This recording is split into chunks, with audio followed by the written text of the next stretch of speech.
Hello and welcome to yet another bookstore haul.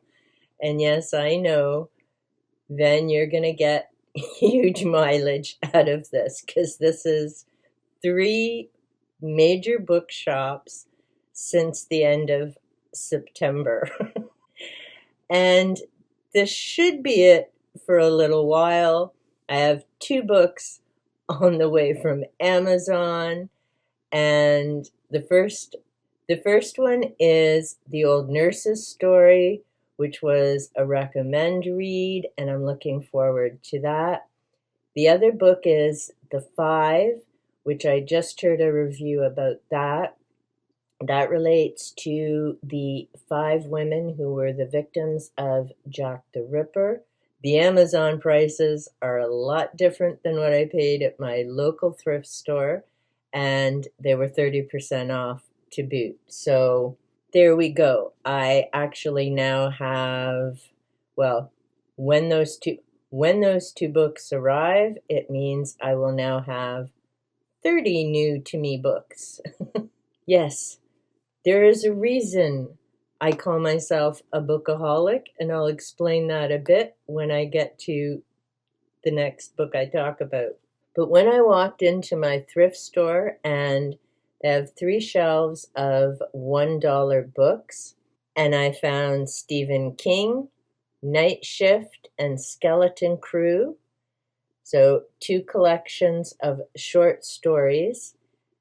And for $1.40, I knew I was in for a big shop ahead. But I definitely couldn't pass that up for 2 King books. The last book that I found during my shopping spree is the Alcoholics Anonymous Big Book. I've had this book before, so for me it's yet another rebuy, and I've had that video up recently, so I'm now up to 35, probably closer to 37 plus rebuys. This book I'm looking forward to reading front to back. I used to go to meetings with my clients. If you've seen some of my previous videos, I also have another 12-step book that was a gift from one of my clients, so it has a lot of meaning for me. And I also have a 12-step book for adult children of alcoholics.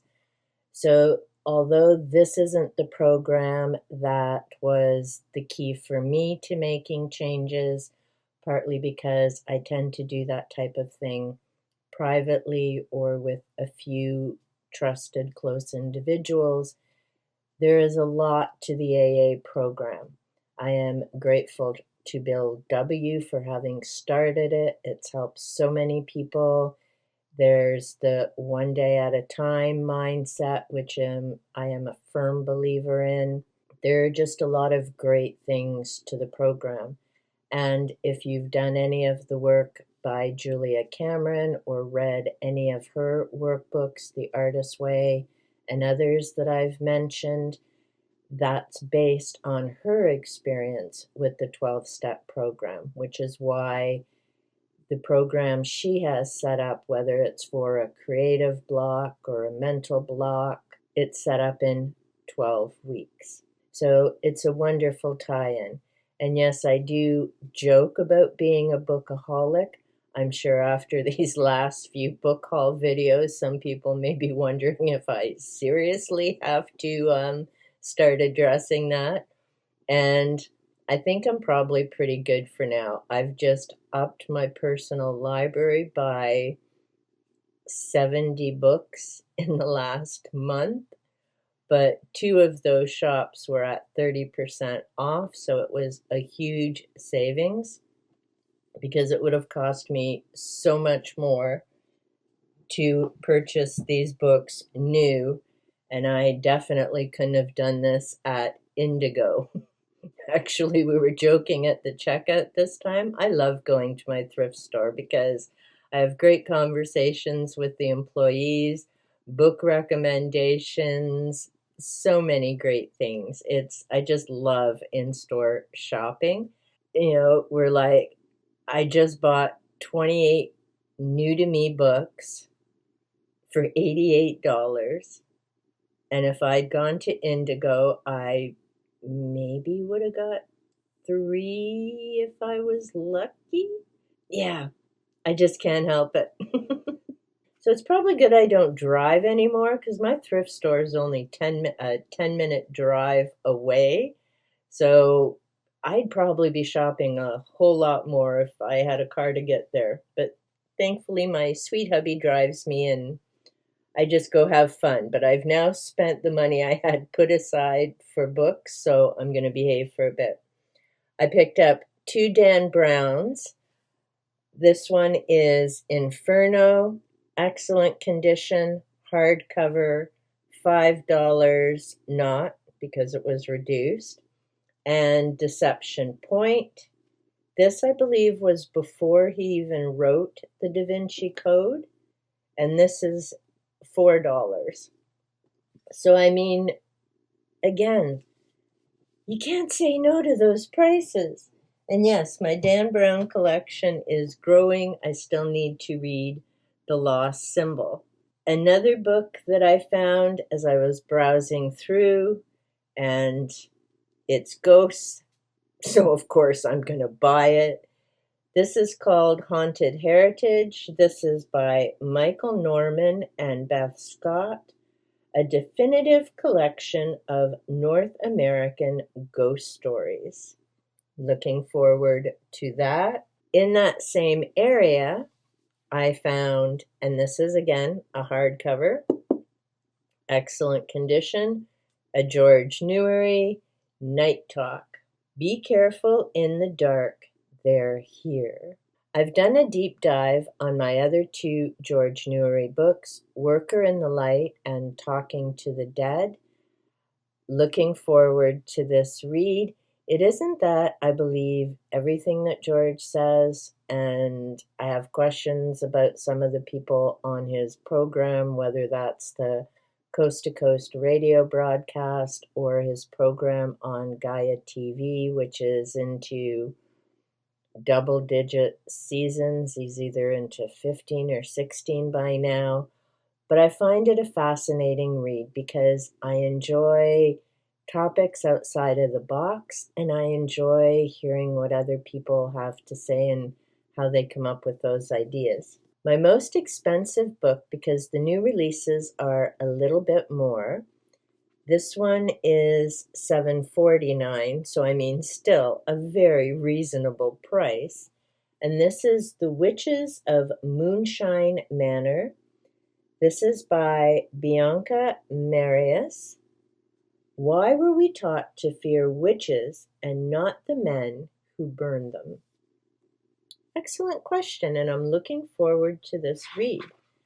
As I looked on the back cover, I discovered Bianca Marais co-hosts the popular podcast The Shit No One Tells You About Writing, is aimed at emerging writers. So if you're one of those people, be sure to check her out. She teaches creative writing through the podcast and was named the winner of the Excellence in Teaching Award for Creative Writing at the University of Toronto School of Continuing Studies in 2021. She lives in Toronto with her husband and fur babies. Okay, Canadian uses the term fur babies. So far, I'm very impressed. Now I'm hoping it's an excellent read and well-written book, but super excited.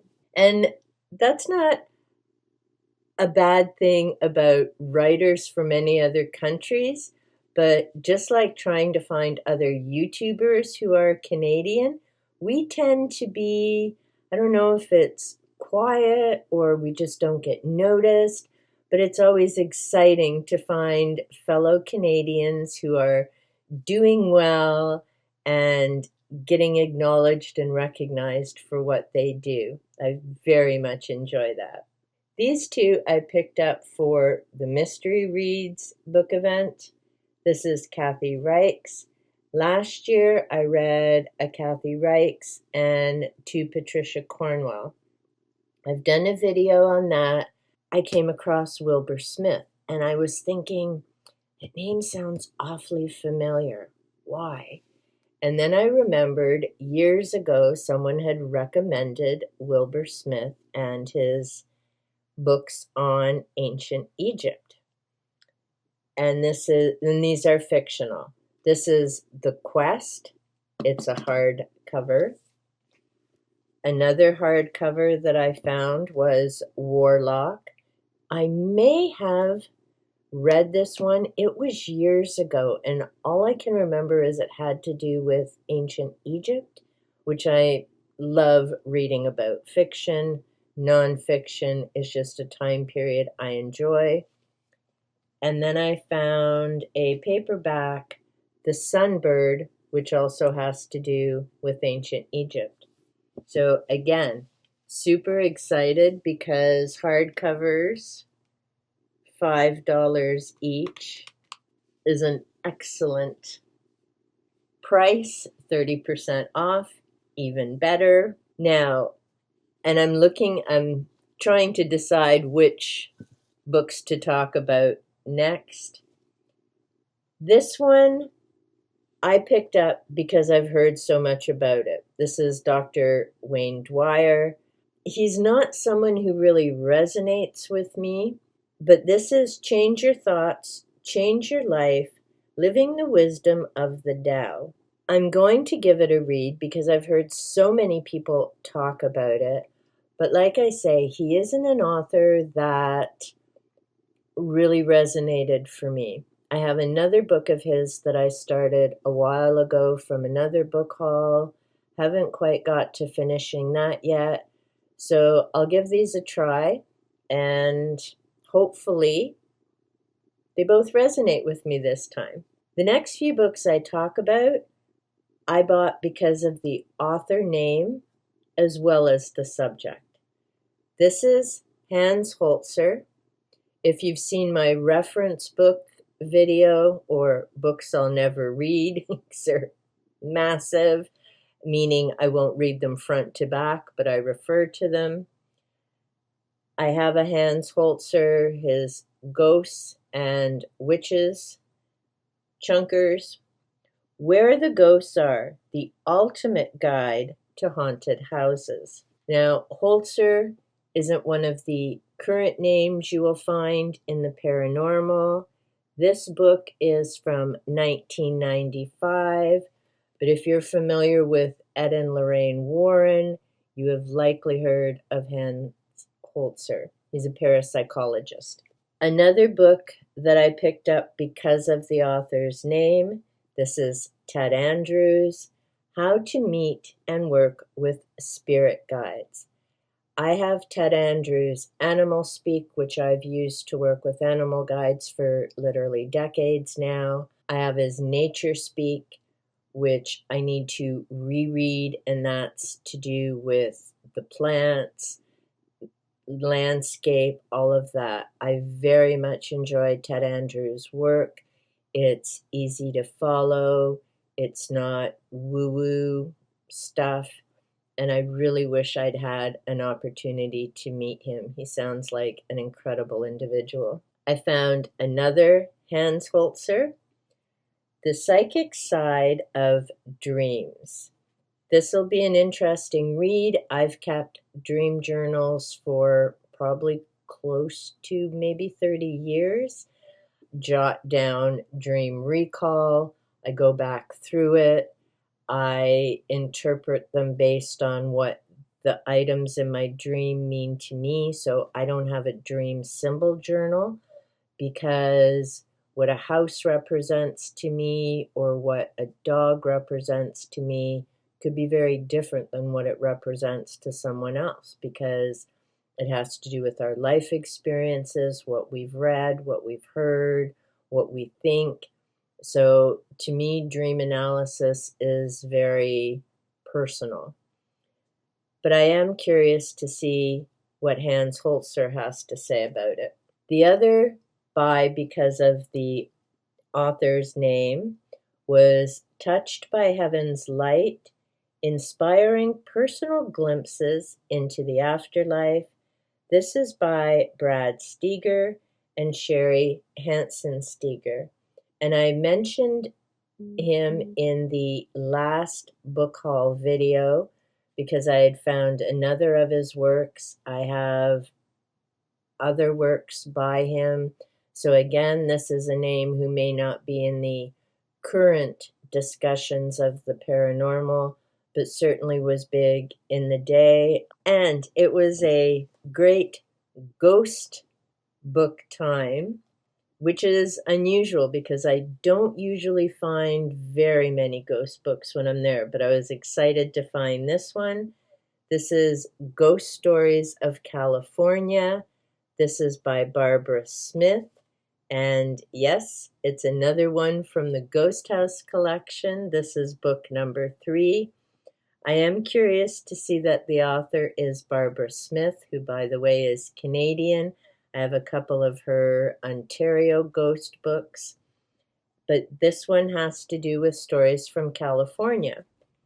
I also have the one from Pennsylvania, so it's great because you learn about the different locations, not just the ghost stories. This is by Ron Brown, Ghost Towns of Ontario.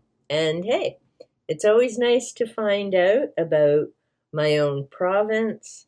I'm curious to find out where these locations are. This is third printing, 1979. Wow.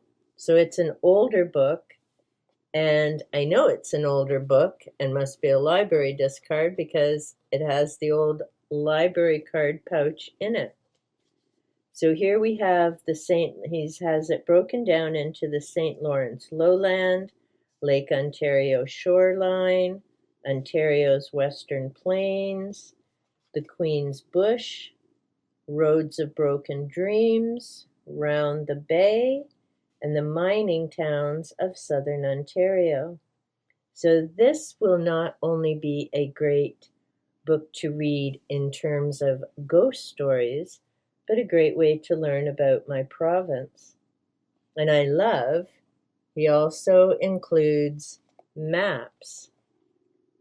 So this will be wonderful. And he has pictures of the areas as well. So again, ghost stories aren't just about the spook factor. There's so much history and other things to learn as you're reading them. Another book I picked up, this is by Robert Moss. I do have his book, Conscious Dreaming. It was one of my unhaul rebuy books. I haven't read this one by him, though. This is an explorer's guide to the worlds of soul, imagination, and life beyond death. I love the cover on this, the design, it's just gorgeous. This book I picked up, and this was part of the discussion I was having with 2 of the employees, was about King Arthur's legends and Merlin and this particular writer, Jack Whyte. This is book 1 of The Sorcerer, The Fort at River's Bend. I've been looking at this series several times when I've gone into the store. They have, I think, 3 of this series, but Jack Whyte also has another series, and I can't remember if they all connect. This is A Dream of Eagles. So that may relate to the different series. As I was told, this is a great read to try to see if you enjoy Jack Whyte's writing. So, and I love this has the beveled edges, so it just adds a different layer of experience to the book. So I'm looking forward to this because I very much enjoy King Arthur, Merlin, the different movies, programs, the retelling of the story. Even though this is much older, this is from Llewellyn, which is where I get most of my greencraft books from and authors who write about Wicca and witchcraft. This is Llewellyn's 2012 Magical Almanac, and it has a dragon, so I mean, seriously, of course it was coming home with me. Although it's from 2012, so in terms of the charts and things, it isn't going to be helpful, but these books always have excellent articles by a variety of different authors. It's a great way to discover new authors. And when I used to pick up Llewellyn's calendars, and I do have a few years, I think, of the Magical Almanac as well as their Moon Almanac, and I've kept all of them for the articles. I also have the Farmer's Almanacs from a few years, and again, excellent articles in all of them. So when I pick up something like this, it's for the article read. The next book is another I've heard so much about it. It has certainly tied in with my reading about the Burning Times, the Inquisition, the Crusades, whatever you call them. This book is translated with an introduction, bibliography, and notes by the Reverend Montague Summers. It is the Malleus Maleficarum, otherwise known as the Witch's Hammer. This is the document that caused so much torture, so much death, so much fear, and I've never read it. I've heard about it. Like I say, it's come up in so many different books I've read over the decades, whether I was reading from pagan authors or other authors. And I decided to pick it up because I'm curious what these two men said and how a document could have caused so much chaos, fear, death over centuries. I mean, this isn't something that just happened in a short time span. It lasted for a very long time. It will be a difficult read, no doubt, but it will also be educational, which is how I'm approaching this read, and I've never seen a copy of it before, so yes, I did pick it up. Then on to my super fun, because that's heavy. I am so set for book trek. I'm just waiting for June to roll around again. It's funny, I started with a magazine this year in June. It's all I had to read for Star Trek. It's an event run by Revenant Reads. It runs June, July, August. You can read books from any of the Star Trek series, of course, to do with science. So whether it's astronomy, that type of thing. It's just a super fun event with lots of time to participate. This year, I didn't get quite as much read as I had wanted to, although I did luck into finding the Alan Dean Foster 10 logbook series. I found some other novels to read. I enjoyed reading Probe. And now I have the history of Trek. Very excited to look into this one. This is by James Van Hise. The complete story of Star Trek from its earliest conception until the next generation and beyond. So I'm looking forward to that. This is just going to be a fun flip through book. This is The Art of Star Trek. This is by Judith and Garfield Reeves-Stevens with an introduction by Herman Zimmerman. I'm looking forward to just browsing through.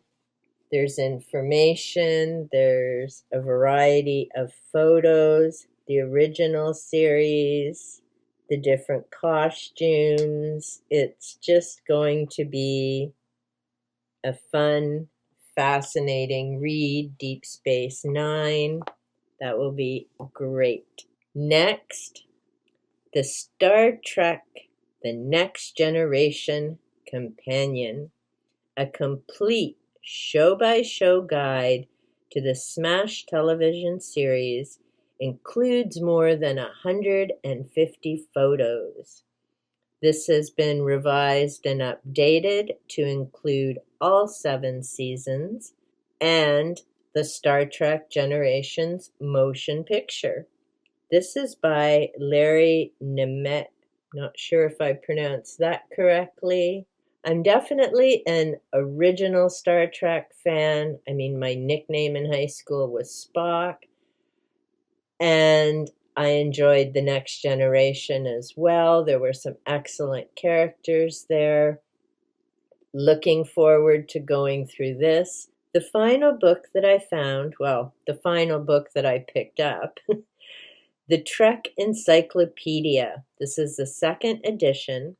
Now includes all 6 movies and The Next Generation, a unique reference to every actor, director, and writer to work on the series, plus complete details of each of the characters, alien races, planets, and ships, and much, much more. Again, I'm looking forward to going through this. So this is a great reference book. It'll tie in beautifully with the artwork and the other book with all of the Next Generation.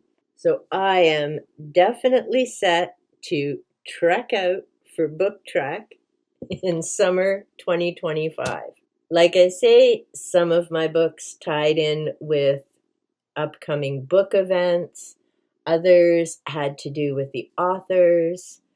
Others had to do with I've heard about them but never read them. It was a great haul. And I really now have to get into reading. My reading slump has been coming to an end. I've been reading the last couple of days. So I need to add all of these to my master list. I have a program in Excel that I add everything to. Then I need to find a spot on the shelves and get reading. I'll have some, like I say, put aside waiting for the book events. Let me know in the comments down below. Have you read any of the authors or titles that I've mentioned? What were your thoughts about them? Do you think I need a 12-step program for my book buying? I definitely need to chill. But like I say, $88, 28 books. I am definitely going to have to put it on Whoa for now and start making some content about the books that I've read, not just books that I'm buying. Until next time, happy thrifting, happy reading, and take good care.